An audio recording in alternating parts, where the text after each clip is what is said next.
Amém, queridos? Boa noite, bem-vindos ao Vox. Podem se assentar. Fabinho representou, hein, Fabinho? O Natinho tirou o leite, meu, poxa. Amém. Continuamos a nossa série sobre o Sermão do Monte. Convido-te a abrir a Palavra de Deus no livro de Mateus, capítulo 5.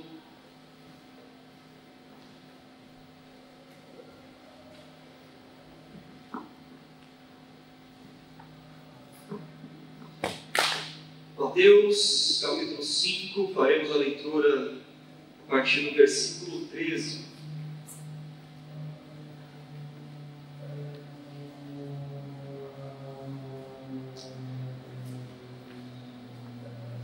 Amém aí, queridos? Amém. A palavra de Deus diz o seguinte: vocês são o sal da terra. Mas se o sal perder o seu sabor, como restaurá-lo? Não servirá para nada, exceto para ser jogado fora e pisado pelos homens. Amém. Feche seus olhos por um instante. Espírito Santo de Deus, nós adoramos ao nome de Jesus e nessa noite nós nos apresentamos diante de Ti para sermos transformados, Pai. Nós estamos aqui para entregar a Ti o nosso louvor e para nos submetermos ao Teu governo, Pai. Essa noite pertence ao Senhor, este culto pertence ao Senhor, as palavras que aqui serão liberadas são palavras que provêm do Senhor, Pai. Por isso nós abrimos o nosso coração para recebê-las e para sermos tocados e transformados por ela, Pai. Pedimos ao Espírito Santo que ilumine o nosso entendimento, que nos traga a compreensão da Sua palavra, para que nada se perca, para que nada passe sem o entendimento correto, em nome de Jesus. Desde já eu repreendo toda distração, Pai, tudo aquilo que queira roubar a nossa atenção do que o Senhor está falando nos nossos dias, Pai. Por isso nós nos colocamos debaixo da Tua vontade, oramos e pedimos que o Senhor fale conosco, em nome de Jesus. Amém. Amém, queridos? Aqui Jesus encerrou as bem-aventuranças. Nós passamos uns bons cultos falando das bem-aventuranças, da jornada das bem-aventuranças, da subida e da descida do monte, como nós exemplificamos. Depois de passar pelas bem-aventuranças, Jesus nos traz de volta à realidade.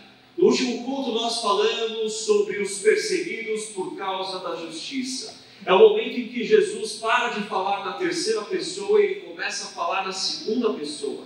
Ele começa a falar diretamente com o público que o ouve, com o público que o está assistindo. Jesus continua agora na segunda pessoa quando ele fala: vocês são o sal da terra.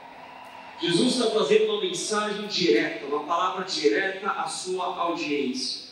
É importante nós entendermos que a jornada das bem-aventuranças, ela nos transforma. Ela nos transforma o nosso caráter, transforma quem nós somos e nos prepara para o que há de vir.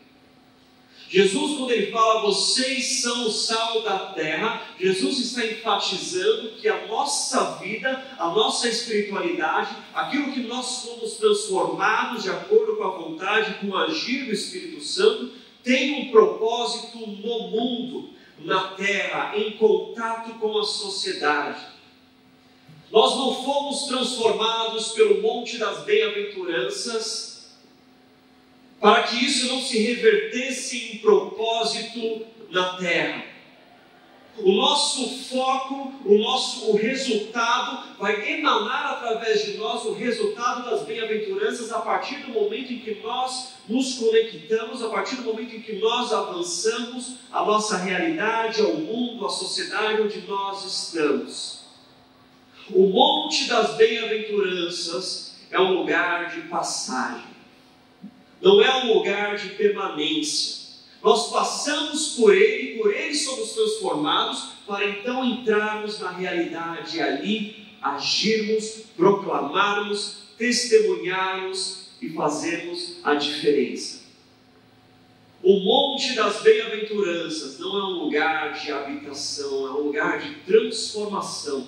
E porque eu fui transformado, agora Jesus fala, agora você tem que cumprir o seu propósito nessa terra, como alguém que foi verdadeiramente transformado, porque vós sois o sal da terra, vós sois a luz do mundo. A nossa espiritualidade não pode ficar restrita a ambientes religiosos. A nossa espiritualidade, a nossa vida, o nosso cristianismo não pode ser vivido somente dentro de 4 paredes de um prédio. Nós somos chamados para sermos os seguidores de Cristo, os discípulos de Cristo, que proclamam a verdade de Cristo ao mundo. Nós somos chamados para fazermos diferença na sociedade onde nós estamos. Não existe cristianismo recluso. O monasticismo, queridos, ele não existe, ele não parte de um princípio bíblico. Você querer se isolar da sociedade, se trancar numa montanha para viver uma espiritualidade, isso é incompleto. Jesus nos transforma para que nós possamos avançar na nossa realidade, na nossa era e fazer a diferença e cumprir o bom propósito para o qual fomos chamados. Nós somos transformados no monte para cumprir um propósito de volta na planície. No momento em que nós descemos, no momento em que nós tocamos de volta a realidade. O monte ele nos transforma e nós vamos causar impacto. Às vezes esse impacto no mundo ele vem em forma de perseguição, mas alguma coisa a gente gera. Aqueles que foram transformados no Monte das Bem-aventuranças produz um impacto na sociedade. Às vezes perseguição, mas às vezes, e na grande maioria das vezes, de acordo com o que Jesus espera de nós, nós faremos a diferença como sal da terra e como luz do mundo.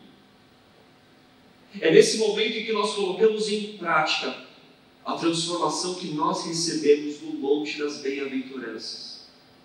Porque se por um lado, quando Jesus ele fala acerca da perseguição, a perseguição nada mais é do que a reação do mundo ao cristão, agora nós somos o sal da terra, a luz do mundo, e ele agora fala da reação do cristão no mundo. O monte não é lugar de permanência. Nós somos chamados para proclamarmos, para vivermos, para fazermos a diferença. Quando Pedro está com Tiago e João e ele vê Jesus no Monte da Transfiguração, Jesus aparece em glória, Moisés e Elias aparecem com ele. Qual que é a reação de Pedro? Mestre, vamos fazer umas tendas aqui e permanecer nesse lugar. Vamos fazer umas tendas e continuar aqui nesse lugar, nesse ambiente de contemplação. Naquele momento a voz de Deus irrompe dos céus, fala, este é o meu filho, ouve, seguia ele, falando que Jesus é maior do que a lei, do que os profetas. E quando tudo isso termina, Jesus fala, Pedro, agora nós vamos descer, porque tem pessoas nos esperando lá embaixo.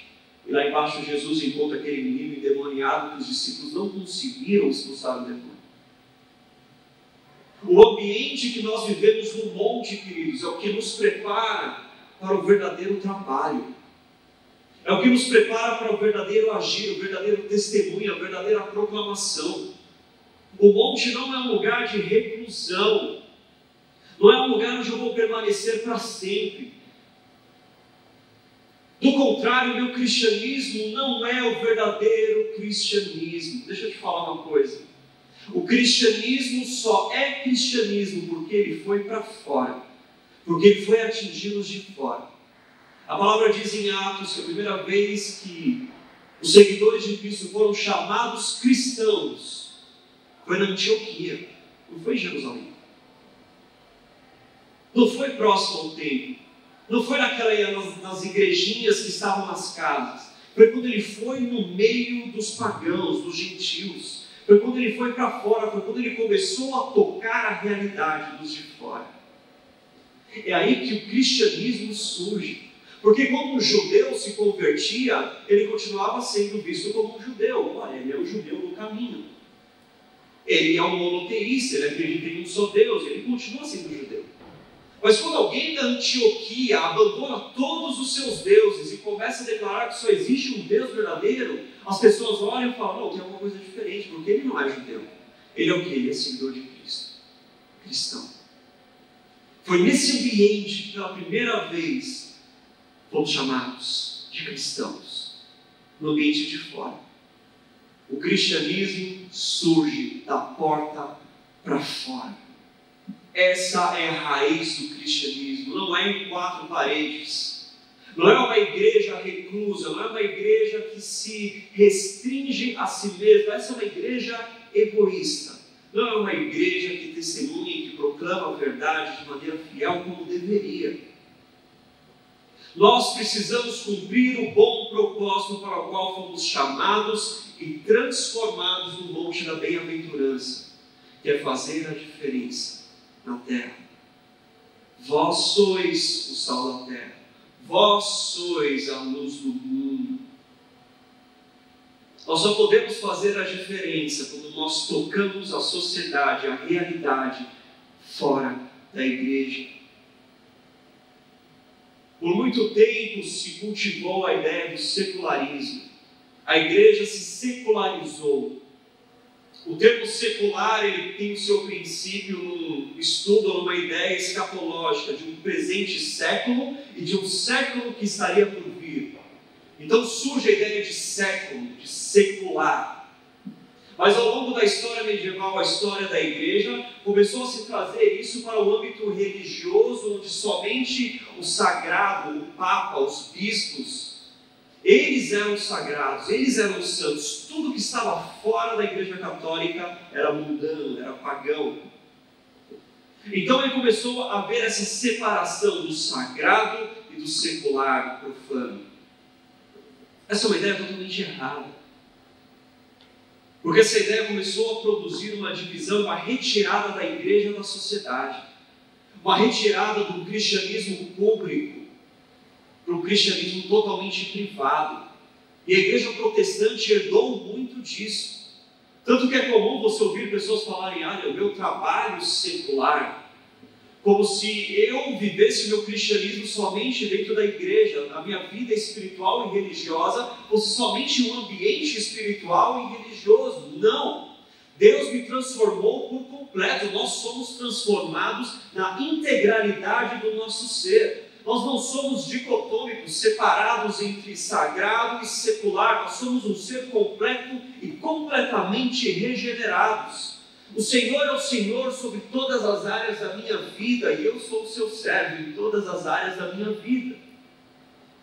A igreja não pode viver em um ambiente particular. Ela cumpre o seu propósito quando ela toca, quando ela atinge a realidade. Quando o sal toca a carne, quando o sal toca uma outra matéria. O sal só tem sentido quando ele tem contato com algo, e não quando ele está com o saleiro. Ele só tem sentido quando ele toca uma matéria distinta de si mesmo. Esse é o papel da igreja. Esse é o papel que Jesus está falando agora para os seus discípulos. É inevitável. Para aquele que foi transformado, é inevitável. Jesus ele acabou de falar da perseguição. Vocês serão perseguidos, maltratados, presos, traídos, entregues para a morte. Talvez quando Jesus traz essa revelação para eles, eles falam, então é melhor eu viver um cristianismo isolado, então é melhor eu ser um seguidor de Jesus somente no secreto. Mas Jesus fala, não. Vocês são chamados para ir para fora. Vocês são chamados para fazerem a diferença. Do contrário, para que vocês servem? É o que Jesus está dizendo. Para que você serve? Qual foi a finalidade para a qual eu te transformei? Senão que você pudesse agora, como transformado, sair e proclamar e testemunhar a minha palavra. O cristão não pode viver só em um ambiente de contemplação, se essa contemplação não te levar para uma proclamação do Evangelho. 1 João, capítulo 1, João vai dizer: aquilo que nós contemplamos, aquilo que nossos olhos viram, aquilo que os nossos ouvidos ouviram, isso nós proclamamos. Eu não contemplo para ficar contemplando, eu não ouço só para ficar sentado ouvindo, eu não vejo só para falar que eu vi, mas eu proclamo aquilo que eu recebi, eu proclamo a transformação, eu proclamo a mensagem que me regenerou. O monte da bem-aventurança, ele te transforma para você invadir a sociedade e cumprir o seu propósito. Nós precisamos entender isso. A igreja é chamada para tocar a sociedade. Por isso que Jesus fala: vocês são o sal da terra. Vocês têm um papel para cumprir na terra. Você tem um propósito para ser cumprido na terra. É interessante a figura do sal que Jesus usa. A NVI, NVT, algumas traduções que usam a forma de tradução dinâmica, ela traz que o sal perde o seu sabor. Ela nos traz uma forma de interpretar o texto dentro do sentido que o sal faz para nós hoje. Faz sentido para nós hoje entender que o sal é um tempero. Na verdade, hoje em dia, nós entendemos que o sal só serve para tempero, mas no mundo antigo não era assim. No mundo antigo, o sal tinha o propósito de preservação. Não havia geladeira, não havia outro método de se preservar alimento. Então, você pescava 5 peixes, comia 2, os outros 3 você preservava no sal, para que ele não estragasse, para que ele não se deteriorasse, para que ele não apodrecesse. A função do sal é preservar, é impedir o apodrecimento. Era impedir que algo se contaminasse, era impedir a putrefação de algo, de alguma carne, de qualquer tipo de alimento. Quando a palavra fala que o sal perde o seu sabor, se você lê nas Bíblias Almeida, nas suas derivadas, ele fala de o sal se tornar insípido. O termo usado por Jesus, ele é o mesmo termo que fala de algo se tornar inútil, ou alguém se tornar tolo, ou alguém perder capacidade. Ele está falando: se o sal perder a sua capacidade, se o sal deixar de cumprir aquilo que ele deveria cumprir, se o sal deixar de fazer aquilo que ele deveria fazer, ele não serve para nada. Então, quando Jesus fala: vocês são o sal da terra, Jesus está falando e afirmando 2 coisas. Primeiro, sem o sal, a terra está destinada a apodrecer. Jesus está falando da carne destinada a apodrecer. Queridos, esse é o resultado do mundo caído, do mundo em pecado. O mundo distante, o mundo que rompeu o relacionamento com Deus por conta do pecado, é um mundo destinado ao apodrecimento, ao avanço da imoralidade, ao avanço da iniquidade, ao avanço do pecado na sociedade. Esse é o resultado de um mundo sem Deus. O mundo sem Deus está inclinado para o pecado, assim como nós. Se nós não tivéssemos a Deus, nós também estaríamos inclinados, destinados ao pecado, procurando satisfação em qualquer outra coisa, procurando um tempero em qualquer outra coisa que não em Deus. Ao dizer isso, Jesus nos mostra a realidade. O mundo sem vocês apodrece. O mundo sem o Evangelho que transforma apodrece. A imoralidade avança. A imoralidade continua a avançar, a iniquidade avança dia após dia. Lá em Gênesis, quando Deus vê que a iniquidade avançou na terra, Deus só encontra um homem temente, Noé. Só um homem temente e justo a Deus. A iniquidade tomou grandes proporções. Qual que é a alternativa de Deus? O dilúvio. O juízo. Deus então traz o juízo para essa geração distante dele, que atingiu altos padrões e níveis de iniquidade, de pecado, de imoralidade. Mas Deus preserva um homem, justo. Um homem temente. A palavra diz que depois Deus fala: olha, eu não tratarei mais assim com a humanidade. Eu não trarei mais juízo dessa forma, assim como eu fiz trazendo o dilúvio. Então, logo na sequência da história de Noé, nós temos a história de Abraão, onde Deus chama um homem, e deste homem ele quer constituir uma família e um povo para si. E esse povo vai seguir, esse povo, Deus vai trazer a sua lei, vai trazer a sua aliança, vai estabelecer uma aliança, para que esse povo pudesse viver em justiça, para que esse povo pudesse ser sal na terra, para que toda vez que a iniquidade ameaçasse crescer, houvesse um povo fiel, pelo meio do qual seriam abençoadas todas as famílias da terra. Quando Deus faz aliança com Abraão, Deus fala: Abraão, também darei uma terra. Vocês vão herdar uma terra, a terra de Canaã, mas não agora, porque a iniquidade daquela terra ainda não atingiu a medida completa. É Deus falando: olha, a medida de iniquidade deles ainda não atingiu o suficiente para que eu traga juízo. Isso só se completa em Moisés e em Josué. Então agora, ao invés de Deus trazer um dilúvio como forma de juízo, Deus levantou um povo justo, e pela espada ele trouxe juízo ao povo de Canaã. E ali houve herança para o povo hebreu, ali eles viveram, aí eles receberam a lei, ali eles começaram a viver a aliança de Deus. Contudo, em determinado momento, aqueles que deveriam ser o sal da terra começam a se misturar, começam a se deteriorar. Ao invés de serem alguém que impedir o avanço da iniquidade, eles mesmos se tornam iníquos. O que Deus faz? Levanta a Síria e a Babilônia para trazer juízo para a iniquidade do seu próprio povo. Mas Deus também proveu uma solução.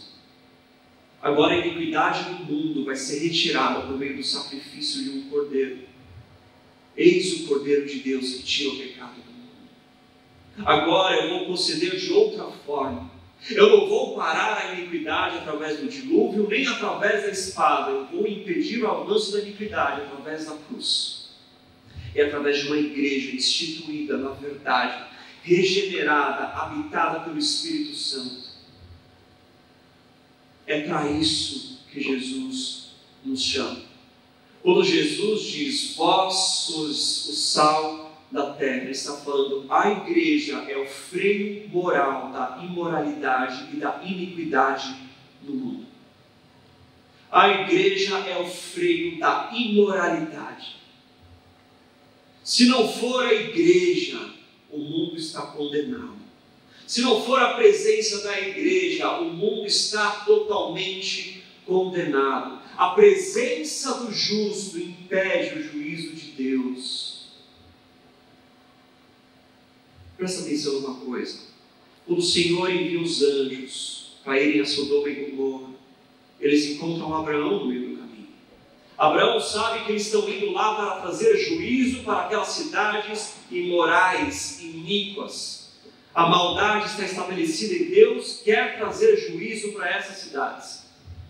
Abraão começa a questionar os anjos: se houverem 50 justos, o Senhor traz juízo? Não, por amor aos 50. Se houver 40, não.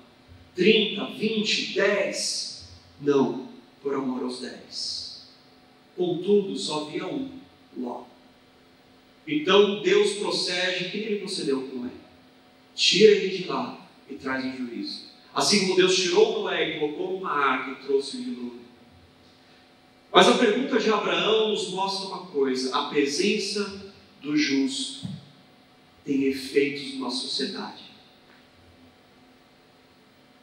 10 justos eram suficientes, talvez não somente para transformar aquela sociedade, mas para impedir a imoralidade naquela sociedade. 10 justos ali eram suficientes para Deus não trazer juízo, porque 10 justos são suficientes para ser um freio da imoralidade e iniquidade. Um grãozinho de sal, talvez ele não possa fazer muita coisa, mas uma pitadinha de sal, ela tem grandes efeitos. Esse texto nos mostra que basta a presença do justo. Basta a presença do justo para impedir o avanço da iniquidade, da imoralidade, da maldade. É isso que se espera da igreja.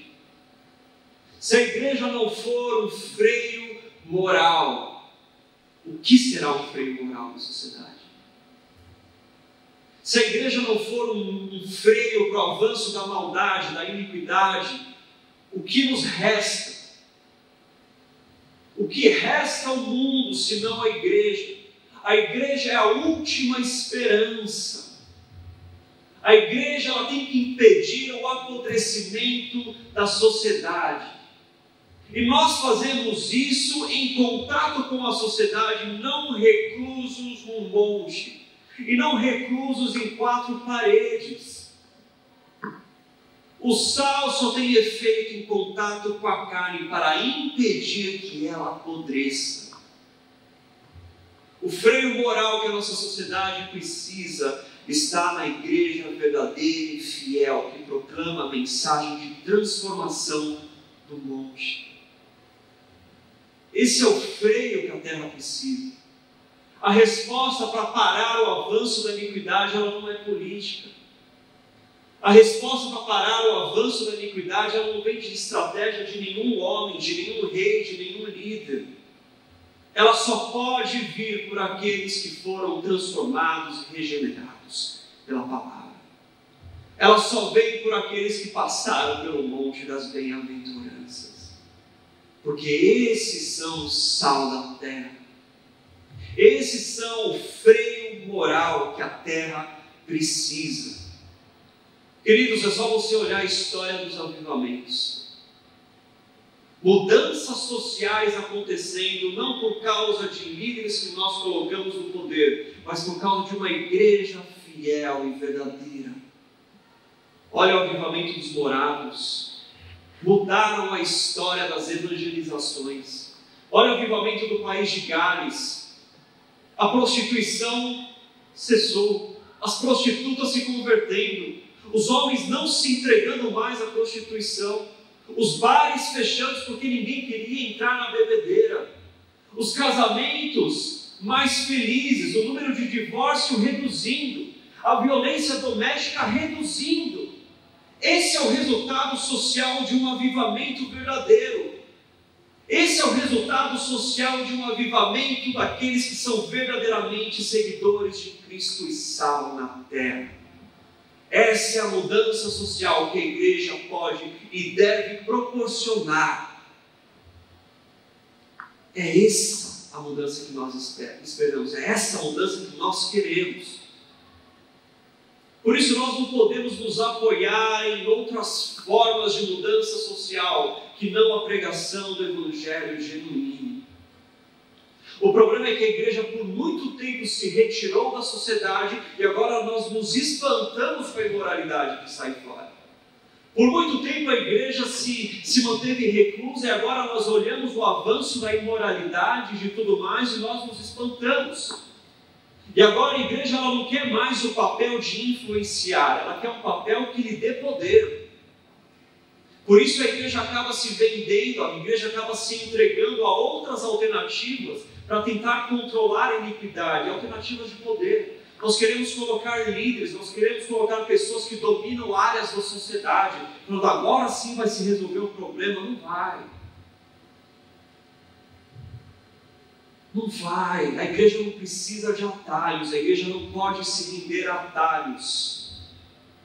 Nós não podemos depositar a nossa confiança de que a nossa sociedade será transformada por meio de alguém que está dominando a sociedade, por meio de um homem, ou de homens, ou de grupos, ou de ideologias, ou de ideias. Isso não vai mudar uma sociedade. O que muda a sociedade é a pregação do Evangelho verdadeiro. É essa mudança que nós esperamos.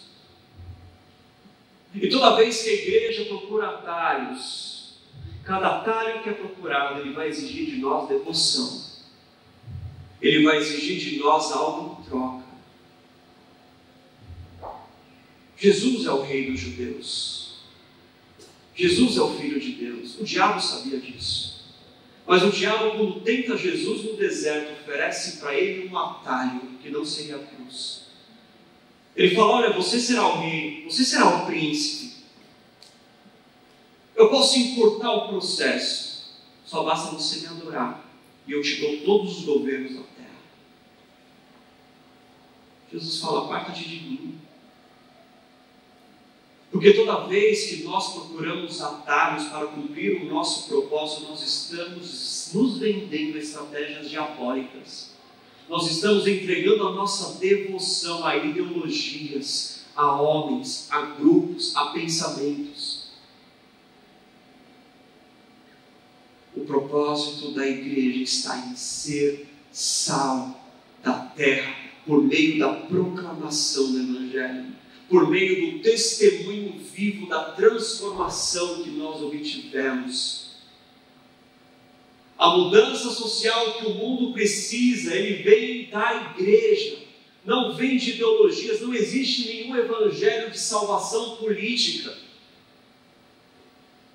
O que existe é um evangelho de salvação de cruz, de calvário, de entrega, de vida. O papel da igreja é impedir o avanço da imoralidade. Os avivamentos nos mostram esse grande impacto social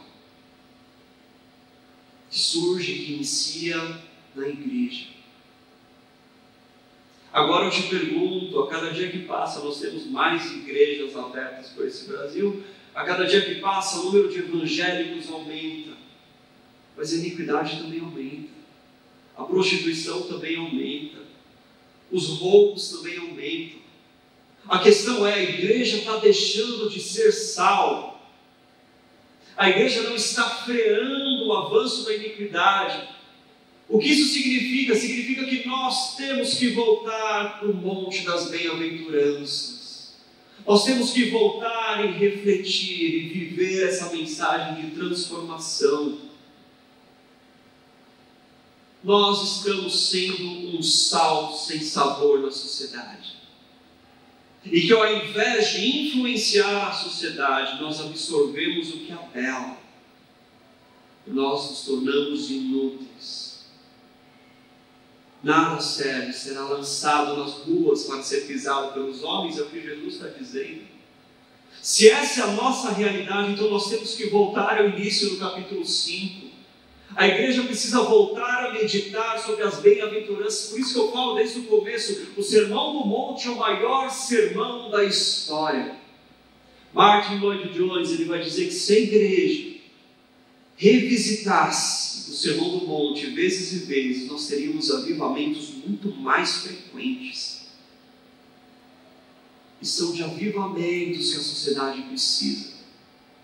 É do avivamento que só pode surgir na igreja fiel. É esse avivamento que transforma a sociedade. Não é nenhuma ideologia, nenhuma estratégia, nem nada por aí com isso. Mas está aqui. Por isso nós precisamos voltar para o monte das bem-aventuranças, para restaurar o sabor, que é impossível a nós mesmos, mas Deus pode. Deus restaura, Deus derrama mais uma vez, para que a gente então possa cumprir o nosso propósito. O que se espera do sal é que o sal não se desintegre. O que se espera do sal é que o sal não perca as suas propriedades. O sal, quando mais puro, queridos, ele não tem data de validade. O sal, quando mais puro, ele não se estraga. Se espera que ele dure muito e muito e muito. Naquela sociedade, o sal deles era o sal que vinha do Mar Morto, então ele vinha também com alguns outros elementos. Não havia refinaria, não havia métodos de refinar o sal. Então eles traziam o sal com alguns outros elementos, claro, terra, água, outros elementos que entravam em contato com o sal e usavam. Então era questão de tempo até esse sal parar de cumprir o seu propósito. Então ele não serve para nada. Mas o que se espera do sal é que ele permaneça puro. O que se espera do sal é que ele tenha uma boa validade. A palavra nos mostra no Antigo Testamento que muitas vezes o sal era usado como um termo, uma metáfora para a aliança de Deus. Em Levítico 2, capítulo 13, a palavra diz que em todas as tuas ofertas de alimentos temperarás com sal, e não deixarás faltar à tua oferta de alimentos o sal da aliança do teu Deus. Em Números 18, 19, todas as ofertas alçadas das coisas santas que os filhos de Israel oferecerem ao Senhor, tenho dado a ti e a teus filhos e a tuas filhas contigo por estatuto perpétuo, aliança perpétua de sal perante o Senhor. O sal era uma figura, uma metáfora para a aliança de Deus, porque se esperava, ele era um elemento que se acreditava ser perpétuo. Ele não tem data de validade, por isso que ele era trazido como uma metáfora para as alianças eternas de Deus. Porque o que não se espera é que o sal se contamine com outros elementos e perca sua capacidade. Ele perca sua capacidade de agir de forma ativa, mas ele começa a absorver outros elementos e ele sim se estragar. Da mesma forma, o que se espera é que a igreja não perca a sua capacidade de salgar. O que se espera é que a igreja não perca a capacidade de continuar preservando. E às vezes essa capacidade é perdida porque ela se contamina com outras coisas de fora. Ela perde a sua pureza. E ao perder a sua pureza, ela tem data de validade. E ao perder a sua pureza, ela deixa de agir como ela deveria agir na sociedade. É o que aconteceu com Israel antigo. Eles começaram a se misturar com outros povos, a adorar a outros deuses, se renderem a iniquidades, a sacrificarem os seus próprios filhos e se tornaram dignos de juízo de Deus. Mas o que se espera da igreja é que ela permaneça pura para não perder os seus efeitos. Do contrário, ela não serve para nada. John Stott vai dizer isso. Se a igreja perder a sua capacidade, o seu contraste com a carne, o seu contraste com a sociedade, ela não estará servindo nem a Deus, nem a si mesma e nem ao mundo. Ela simplesmente não tem utilidade. O que torna o sal capaz de preservar exatamente a sua diferença da matéria onde ele é colocado. A partir do momento que ele começa a absorver coisas que são diferentes a si, a sua natureza, ele começa a perder sua capacidade. Assim é a igreja inútil. Assim é a igreja que não se preserva pura, mas começa a trazer para dentro coisas que não deveriam estar lá dentro. É a igreja que começa a absorver coisas que não deveriam estar lá. Absorver ideias, ideais, estratégias, pensamentos que não deveriam estar lá. Mas deixa eu tirar do âmbito da igreja e trazer para o âmbito pessoal. Será que nós estamos trazendo para dentro coisas que não deveriam estar aqui dentro? Será que nós estamos trazendo para dentro pensamentos, ideias, pecados que não deveriam estar aqui? Se nós estamos fazendo isso, então nós estamos perdendo a diferença que deveríamos fazer no mundo. Estamos nos tornando semelhantes a Ele. E se o discípulo de Cristo se torna semelhante ao mundo, ele perde o seu valor. Ele não serve para mais nada, a não ser jogado na rua, para ser pisado pelos homens. Nós, como discípulos, precisamos preservar a pureza. Nós não podemos negociar os princípios, os valores, os ideais que a Bíblia nos apresenta. Nós não podemos nos contaminar com o mundo. Isso não significa que nós não estaremos no mundo. Jesus ora nesse sentido com seus discípulos em João 17. Fala: Pai, eu não peço que o Senhor tire eles do mundo, mas que o Senhor preserve eles no mundo. Nós precisamos nos manter preservados no mundo para não perder a nossa capacidade de salgar. Porque se perdermos, queridos, de que adianta? Nós não podemos perder essa capacidade. Nós não podemos perder aquilo que contrasta com o mundo. Não significa que você tem que se trancar e viver uma vida religiosa dentro do seu quarto, da sua casa. Nós estamos no mundo, nós estamos aqui, nós precisamos proclamar essa verdade. Nós precisamos estar aqui, permanecermos diferentes em meio a essa sociedade, contrastando com ela. Não haverá uma comunhão plena, porque a palavra diz que comunhão há luz com as trevas. Não haverá comunhão plena. Contudo, nós estamos aqui com o propósito de salgar a terra e de ser luz do mundo. Nós não podemos perder essa capacidade. Agora, como nós, de forma prática, podemos verdadeiramente ser o sal da terra? Primeiro, não negociar princípios. Primeiro, se manter fiel à palavra de Deus. Se manter fiel à palavra que Cristo nos ensina. E à transformação que nós recebemos por Ele, pelo agir do Espírito Santo. Nós precisamos nos manter fiéis. Fiéis para testemunhar, fiéis para proclamar, fiéis para anunciar, fiéis para orar.